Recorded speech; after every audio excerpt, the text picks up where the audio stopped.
அனைவருக்கும் வணக்கம்.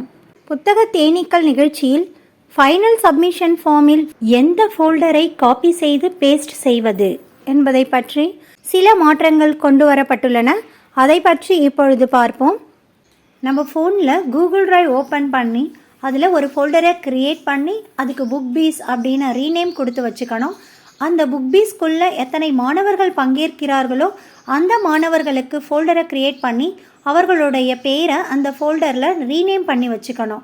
அந்த மாணவனின் பெயர் கொண்ட ஃபோல்டருக்குள்ளே மாணவர்கள் படித்த புத்தகங்களின் பேரில் ஃபோல்டரை க்ரியேட் பண்ணணும்.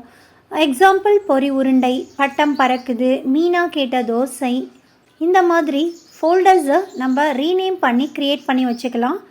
அந்த ஒவ்வொரு புத்தகத்தின் பெயர் கொண்ட ஃபோல்டருக்குள்ளேயும் அந்த மாணவர்கள் செய்த செயல்பாடுகள் 4 இருக்கும்.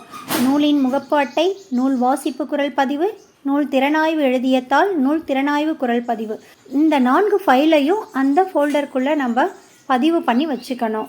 இப்போது இந்த புக்கு நேமில் இருக்கிற அந்த ஃபோல்டரை மட்டும் ஃபைனல் சப்மிஷன் ஃபார்மில் நம்ம காப்பி பண்ணி பேஸ்ட் பண்ணால் போதும்.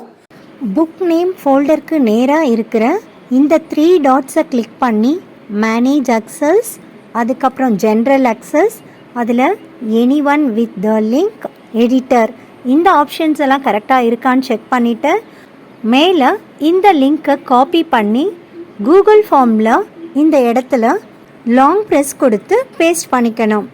இதுக்கு முன்னாடி 4 ஃபைல்ஸையும் காப்பி பண்ணி பேஸ்ட் பண்ணியிருப்போம். அந்த மாதிரி இல்லாமல் இப்போது புக் நேம் உள்ள ஃபோல்டர் லிங்க்கை மட்டும், ஒரு லிங்க்கை மட்டும் காப்பி பண்ணி நம்ம பேஸ்ட் பண்ணால் போதும். அவ்வளோதாங்க. நன்றி.